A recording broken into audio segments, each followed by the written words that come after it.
Hello friends. आज मैं अपने गूगल इंटरव्यू के बारे में डिस्क्राइब करने वाली हूँ। तो सबसे पहले मैं ये डिस्क्राइब करूँगी कि गूगल इंटरव्यू आपको इंटरव्यू में चांस कैसे मिलेगा। तो सबसे कॉमन वे है कि आप किक स्टार्ट में पार्ट लो एंड टॉप 500 में रैंक लेके आओ और उससे आपको कॉल मिल जाएगा। एंड सेकेंड, गूगल का सबसे बेस्ट पॉइंट ये है कि अगर आप अप्लाई करते हो तो आपको एक अपॉर्चुनिटी जरूर मिलेगा आपको शो अपने आप को शो करने का। गूगल आपको डायरेक्ट ऐसे नहीं है कि आपको रेज्यूमे से रिजेक्ट कर रही है। जैसे बहुत सारी कंपनी क्या करती है, कॉलेज से रिजेक्ट कर देती है, रेज्यूमे से रिजेक्ट कर देती है, सीजीपीए से रिजेक्ट कर देती है। लेकिन गूगल आपको एक टेस्ट लिंक जरूर देगी जिसमें आप अपना परफॉर्मेंस अच्छा दे करके आप सिलेक्ट हो सकते हो। हाँ। तो और ये मेरे को बहुत अच्छा लगता है। एटलीस्ट एक एक चांस तो दो, मतलब एक चांस मिल जाता है ना, तो रिजेक्ट होने के बाद भी सेटिस्फेक्शन रहता है, चलो यार क्वेश्चन नहीं बना था, ये टेस्ट टफ था इसलिए रिजेक्ट नहीं किया, या मेरा ऐसा प्रिपरेशन नहीं है जिस कारण से मैं रिजेक्ट हुई हूँ। चलो, तो इससे क्या होता है ना, एक सेटिस्फेक्शन मिल जाती है। तो यही है गूगल का बेस्ट पॉइंट। आपको एक टेस्ट लिंक जरूर मिलेगा जिसपे आप अच्छा परफॉर्म करके आप एटलीस्ट फर्स्ट इंटरव्यू का आपको चांस तो जरूरी मिलेगा। ठीक है। तो आगे बढ़ते हैं। तो मेरा इंटरव्यू कैसे स्टार्ट हुआ था। तो मेरे को एक मेल आई थी जिसमें मुझे अपना टाइम स्लॉट सिलेक्ट करना था 15 मिनट डिस्कशन के लिए।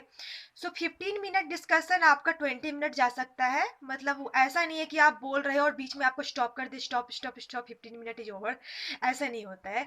तो अब क्या हुआ था कि अब मुझे खुद टाइम सेलेक्ट करना था कि मैं किस टाइम पे फ्री हूँ। मैं टाइम सेलेक्ट की थी। और ये एक वर्बल डिस्कशन होता है, इसमें मुझे कोड नहीं करना था। और इसमें आप एक्सपेक्ट कर सकते हो कि आपसे हाई लेवल एल्गोरिथम जैसे कि रेड ब्लैक ट्री हुआ, ये सब आपसे इसका इसका बारे में आपको कॉन्सेप्ट पूछा जा सकता है। तो ये जनरली कोड कोई नहीं कराता रेड ब्लैक ट्री का, लेकिन आपको इसका कॉन्सेप्ट पूछा जा सकता है। और ये सब जैसे कि एचटीएल, ये सब जो होती है एचटीएल, ये सब जो होती है जैसे कि प्रायोरिटी क्यू हो गई, हैश मैप हो गया, मैप हो गया, ये सब के पीछे कौन सा एल्गोरिथम लग रहा है, क्यों क्यों सेट में डिलीट करते हैं, फाइंड कर सकते हैं लॉग एन में, क्यों सेट में क्या करता है कि वो आपका यूनिक एलिमेंट को सॉर्टेड ऑर्डर में रखता है, ऐसा क्यों होता है, ऐसा इस टाइप से क्वेश्चन पूछा जा सकता है आपसे। प्रायोरिटी क्यू में ऐसा क्या होता है, मतलब ऐसा इस टाइप से क्वेश्चन आपसे पूछा जा सकता है। और ये इंटरव्यू में आपसे टाइम कम्प्लेक्सिटी पूछा जा सकता है, जैसे कि क्विक शॉर्ट का टाइम कम्प्लेक्सिटी वर्स्ट केस में एन इंटू एन क्यों होता है, मतलब एवरेज केस में एन इंटू लॉग इन क्यों होता है, ऐसा क्या कर सकते हैं क्विक शॉर्ट में, रैंडमाइज समथिंग कुछ ऐसा होता है। तो उस कारण से क्या होता है कि उसका टाइम कम्प्लेक्सिटी को आप अच्छा कर सकते हो, ऐसे पूछा जा सकता है आपसे। और ये सब टाइप से क्वेश्चन पूछा जा सकता है। एंड हाँ, सिंपल ऐसे आप वो बस चेक करते हैं कि आप इंटरव्यू नेक्स्ट इंटरव्यू के लायक हो या नहीं हो। बेसिकली आप कोड सही में किए हो कभी से अच्छे से या नहीं किए हो। और एचटीएल के बारे में, हाँ, छोटा मोटा, मतलब ऐसा नहीं है कि आपको कोड करने के लिए बोल देंगे, लेकिन लॉजिक पूछा जा सकता है कि ऐसा क्या होता है उस एल्गोरिथम में। ये हो गया। रेड ब्लैक ट्री आप पढ़ लेना, क्योंकि रेड ब्लैक ट्री कैसे काम करता है, क्योंकि ये ऐसा क्वेश्चन बहुतों में पूछा जाता है। जैसे कि मैं बहुत सारा देखी हूँ, मतलब गिक्स ये सब पे वहाँ पे दिया हुआ है। और मैं एक बात और बताना चाह रही हूँ कि मैं आपको इस वीडियो में बिल्कुल ये नहीं बताऊंगी कि मेरे से क्या क्वेश्चन पूछा गया था, क्योंकि गूगल क्वेश्चन रिपीट नहीं करती है। और अगर मैं आपको बता देती हूँ कि मेरे से क्या क्वेश्चन पूछा जा रहा है, तो आप लोग क्या करोगे कि लीड कोड पर जाओगे, गूगल का बस सारा सारा क्वेश्चन उठाओगे और वो सॉल्व करने लगोगे। लेकिन ज़रूरत नहीं है, क्योंकि जब रिपीट करती ही नहीं है तो क्यों हम बस कंपनी, हमें क्या करना चाहिए, हर टॉपिक वाइज क्वेश्चन करना चाहिए, हर एक टॉपिक से क्वेश्चन करना चाहिए, ताकि हमारा लेवल में आपको ऐसा नहीं चल सकता है कि आप क्या किए कि गूगल का सारा क्वेश्चन लीड कोड का बना लिए, तो इससे आपको वही क्वेश्चन दोबारा पूछ देगी। बिल्कुल नहीं, गूगल क्वेश्चन बिल्कुल भी रिपीट नहीं करती है। ओके। सो अब आगे बढ़ते हैं। और हाँ, मैं एक साइन की हूँ, मतलब मैं एक लीगल, आप जब इंटरव्यू देते हो तो आपको लीगली ये बताया जाता है कि आपको इंटरव्यू का क्वेश्चन बाहर डिस्क्लोज नहीं करना है। तो इसलिए भी मैं नहीं करना चाह रही हूँ डिस्क्लोज। ओके। सो अभी इस वीडियो में मैं क्या शेयर करूंगी, मैं ये शेयर करूंगी कि गूगल चाहती क्या है। और सबसे मेन बात है कि मैं गूगल में क्यों रिजेक्ट हुई थी, मैं क्वेश्चन सही बनाई थी, मेरा लॉजिक सही था, फिर भी मैं रिजेक्ट क्यों हुई थी, ये मैं बताऊंगी आपको। ओके। सो स्टार्ट करते हैं। मेरा तो 15 मिनट डिस्कशन में तो मैं बता चुकी हूँ कि किस टाइप से क्वेश्चन पूछा गया था। मतलब वही, मतलब वर्बल क्वेश्चन था, बेसिक लेवल क्वेश्चन था। बेसिक लेवल मतलब आपका मतलब उसमें क्या होता है ना कि आपसे आपका कॉन्सेप्ट चेक किया जाता है कि आपका कॉन्सेप्ट क्लियर है या नहीं है। आप सिंपल मैप यूज किए जा रहे हो, अनडॉट मैप यूज किए जा रहे हो, आपको पता ही नहीं है कि मैप के अंदर में क्या चल रहा है। आप शॉर्ट यूज किए जा रहे हो, वहाँ पे मर्ज शॉर्ट लग रहा है, क्विक शॉर्ट लग रहा है, क्विक शॉर्ट में एन इंटू एन क्यों होता है ये आपको पता ही नहीं है। सो ये मेनली चेक किया जाता है इसमें। उसके बाद क्या हुआ था कि मेरे को पहले आया था कि yes congratulation you are selected in this round. And उसके बाद क्या हुआ था कि मेरे को एक वेबिनार टाइप का हुआ था, जिसमें एक गूगल की जो एम्प्लॉय है वो मेरे को पूरा डिस्क्राइब, मेरे को नहीं, मेरे साथ जितनी मेरे साथ जो भी स्टूडेंट थे जो उस राउंड के लिए सिलेक्ट हुए थे, उसमें करीब 15-20 स्टूडेंट के आसपास थे, हमको एग्जैक्ट याद नहीं है। मतलब उस वेबिनार में उसमें पूरा डिस्क्राइब किया गया था कि किस टाइप से क्वेश्चन पूछा जाएगा और गूगल ऐप से क्या एक्सपेक्ट करती है। उसके बाद मेरे को एक मेल आया था जिसमें कि बहुत सारे साइट का लिंक था, बहुत सारे ये था कि आप यहाँ यहाँ से प्रिपरेशन कर सकते हो। और उसके बाद मेरे को खुद अपने हिसाब से टाइम सेलेक्ट करना था। मैं जब प्रिपेयर हूँ तो मैं तो आराम से करीब 15-20 दिन का टाइम ले ली थी, लेकिन 15-20 दिन पढ़ने से ना ऐसा कुछ होने वाला नहीं है।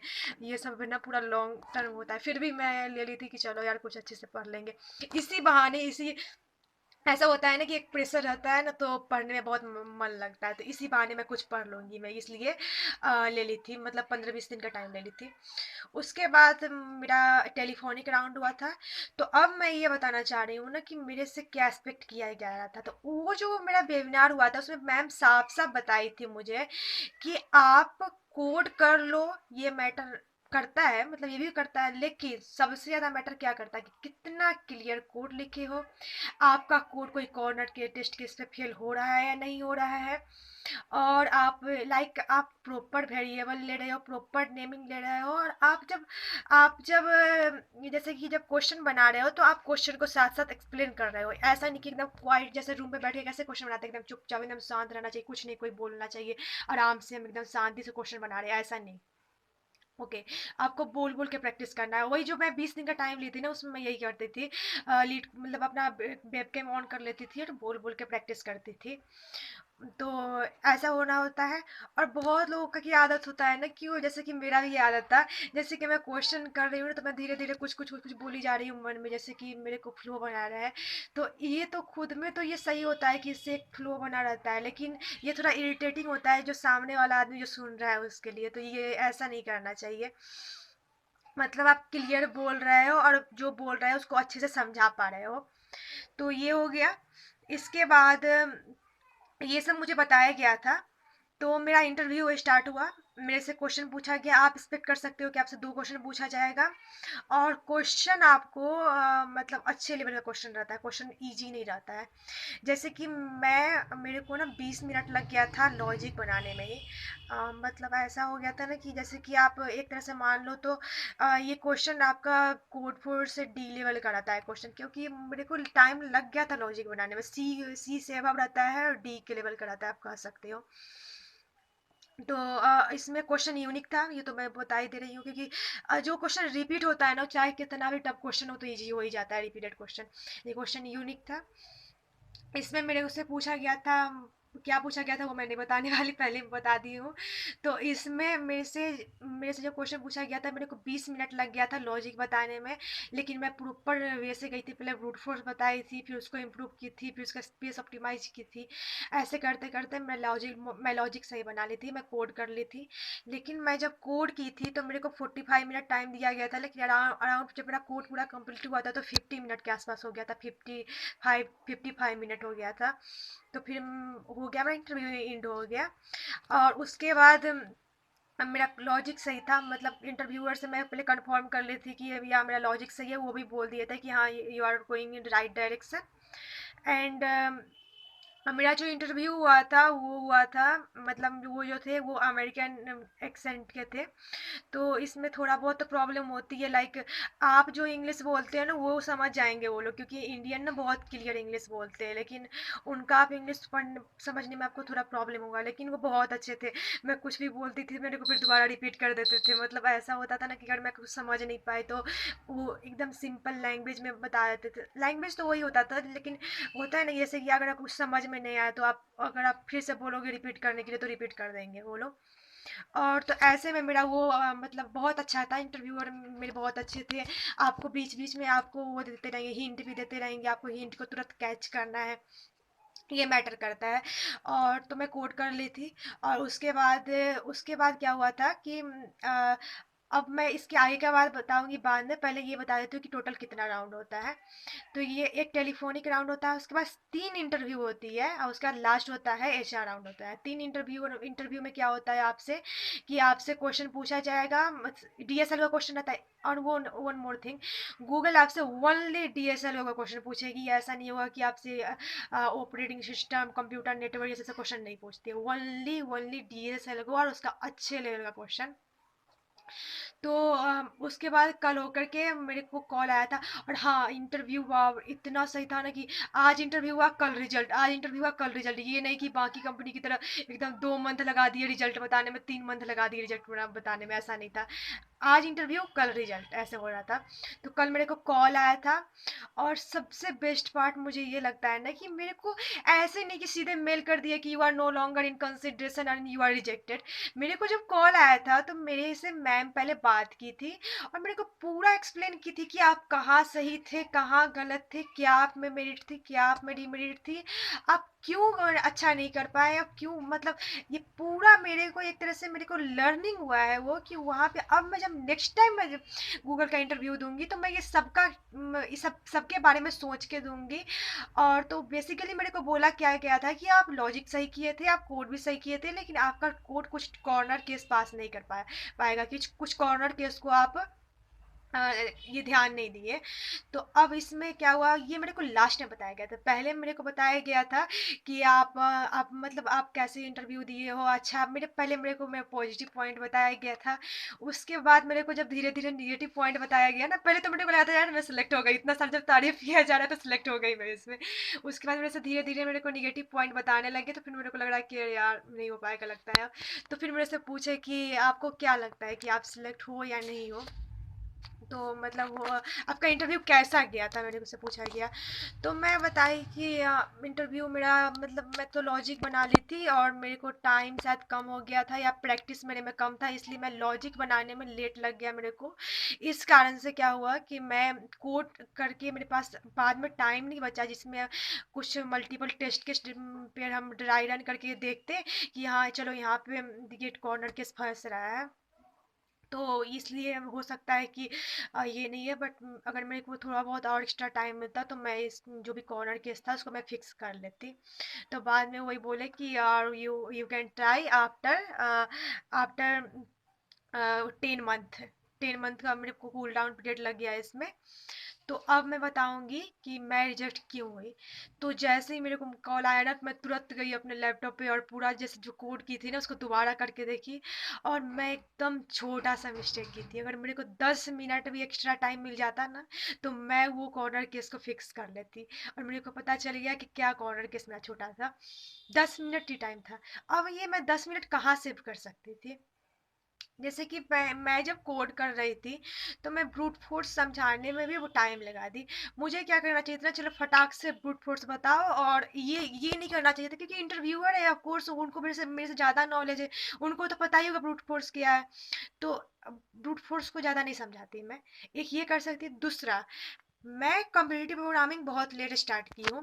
तो अगर मैं बहुत प्रैक्टिस की रहती ना तो मेरे से क्या होता कि जो टाइम मेरे को 20 मिनट जो लग गया था लॉजिक बनाने में, वो लॉजिक में मैं 15 मिनट में या 10 मिनट में बना लेती, और बाकी का सारा टाइम मैं कोड करती है उसमें डिबग करती। क्योंकि डिबग करने में टाइम लगता है, ये आप सबको पता होगा कि डिबग करने में टाइम बहुत लगता है, वो भी तब जब आपके पास कंपाइलर नहीं हो। आपको हवा में डिबग करना है एक तरह से मानिए तो। आपको पता नहीं है कि आप ऐसा क्या होता है, पहले सबमिट करते हैं, चलो हाँ रॉन्ग आंसर आ गया इस टेस्ट केस में, तो देखते हैं चलो हाँ हाँ हाँ यहाँ पे प्रॉब्लम है, चलो फिर से सबमिट करते हैं, सबमिट हो गया फाइन। ऐसा नहीं होता है। तो यहाँ पे डिबग करने में मैं टाइम डालती। तो ये मेरी मेरी मेन प्रॉब्लम थी कि प्रैक्टिस, लैक ऑफ प्रैक्टिस। तो अगर मैं बहुत प्रैक्टिस की रहती, बहुत सारा क्वेश्चन की रहती ना, तो मेरा मेरा लॉजिक जल्दी बन जाता और मैं कोड करने में मैं जब कोड करती तो मुझे मतलब उस समय मैं उसके बाद मेरे पास कम कम से कम 10-15 मिनट टाइम एक्स्ट्रा बचता कोड कंप्लीट होने के बाद, जिस टाइम में मैं अपने कोड को डिबग करती। और डिबग मतलब वही टेस्ट केस डाल के चेक करती कि चलो हाँ ये टेस्ट केस किस केस पे ये फेल करेगा। क्योंकि मेरा कोड बिल्कुल सही था। मैं अभी जब अपने फ्रेंड लोग को भी सेंड की, चलो ये कोड चेक करके बताओ कि इस कोड ये कहाँ कहाँ फंसेगा, तो बहुत ही एक छोटा सा था, उसको मैं 2 मिनट या 10 मिनट या 5 मिनट ही बोलो, 5 मिनट और देती ना उस कोड को, तो पता चल जाता कि चलो यार ये टेस्ट केस ये पास नहीं करेगा। तो अब उसको मैं डिबग कर लेती। तो ये एक प्रॉब्लम था। तो इसके लिए मैं क्या सजेस्ट करूंगी आपको, practice practice and only practice. And ये और सबसे ज़्यादा प्रॉब्लम क्या आता होता है ना, मेरे में भी होती है ये, कि कोई भी कंपनी में इंटरव्यू हुआ नहीं कि चलो अब उसके पीछे भागते हैं, उसका सारा क्वेश्चन रिपीट करने लगते हैं, उसका क्वेश्चन सॉल्व करने लगते हैं। ये बहुत सारी कंपनी में काम भी करता है। बहुत सारी कंपनी क्या करती है, सीधे लीड कोड से क्वेश्चन उठाती है, लैंग्वेज भी बहुत सारी चेंज नहीं करती है, सीधे डालती है। हम लोग भी जाते हैं लीड कोड पे जाते हैं, क्वेश्चन देखते हैं, अच्छा ये क्वेश्चन तो उस टाइम बनाए थे ना, चलो चलो चलो। तो क्वेश्चन कितना बार तो मेरे साथ इतना ऐसा हुआ है ना कि मैं क्वेश्चन सॉल्व कर रही हूँ टेस्ट के टाइम में, और मैं क्वेश्चन पूरा पढ़ी ही नहीं हूँ, एक दो टेस्ट केस देखी हूँ, उसका जो एग्जाम्पल टेस्ट केस दिया रहता है वो देखी हूँ, और बोले अच्छा ये तो वो वाला क्वेश्चन है, और फटाफट फटाफट सॉल्व करी और सबमिट करी, इस पे पास हो गया, सारा क्वेश्चन सॉल्व हो गया। तो ये होता है, ये बहुत जगह काम कर देता है, लेकिन गूगल में ये काम नहीं करेगा। आपको प्रैक्टिस करना होगा, और सिंपल लीड कोड से काम नहीं चलेगा, आपको कॉम्पिटिटिव प्रोग्रामिंग भी करना होगा। और मैं उतना नहीं की हूँ कॉम्पिटिटिव प्रोग्रामिंग, मेरा कॉम्पिटिटिव प्रोग्रामिंग उतना अच्छा नहीं है, लेकिन यही मैं अगर अच्छा की रहती तो मेरा अभी मैं सिलेक्ट हो गई रहती अभी तक। तो ये सब कुछ था। और आ, और हाँ, हाँ एक बात और, जैसे कि आपके पास क्वेश्चन दिया हुआ है, तो वो क्वेश्चन के हिसाब से आप वेरिएबल नेम लो। बहुत लोग सोचते हैं ना कि चलो वेरिएबल नेम लेना है, तो जैसे कि कोई भी क्वेश्चन में आपको मान लेते हैं कि कोई एक स्टोरी दिया हुआ है क्वेश्चन में, और वो स्टोरी पढ़ के आपको पता चल रहा है ना कि इस क्वेश्चन में कुछ नहीं करना है, जीसीडी निकालना है और ये कर देना है। तो उसमें क्या करते हैं, फंक्शन का नाम सीधे डाल देते हैं जीसीडी। लेकिन उस फंक्शन का नाम को ये डालना है जिससे वो क्वेश्चन को वो नेम जो है ना रिजेंबल करे। इससे क्या होता है कि आपका कोई बंदा कोड पढ़ेगा ना, उससे उसको पता चल जाएगा अच्छा ये कोड में क्वेश्चन में ये पूछा गया होगा इसलिए कोड किया गया है। क्योंकि जब रियल लाइफ टाइम आता है ना, वहाँ पे हमें जीसीडी निकालना नहीं होता है, वहाँ पे हमें क्या होता है कि मेरे पास एक प्रॉब्लम, रियल लाइफ प्रॉब्लम होती है, उसे सॉल्व करना होता है। और उसे सॉल्व करने के लिए मुझे क्या चाहिए, मुझे ऐसा वेरिएबल नेम ये डालेंगे ताकि कल को मेरा कोई दूसरा डेवलपर मेरा कोड पढ़े तो उसे पता चल जाना चाहिए कि हम क्या किए हैं। तो ये एक बहुत बड़ी बात होती है, और इसे हमें ध्यान रखना होता है। और that's all about my Google interview. Thank you.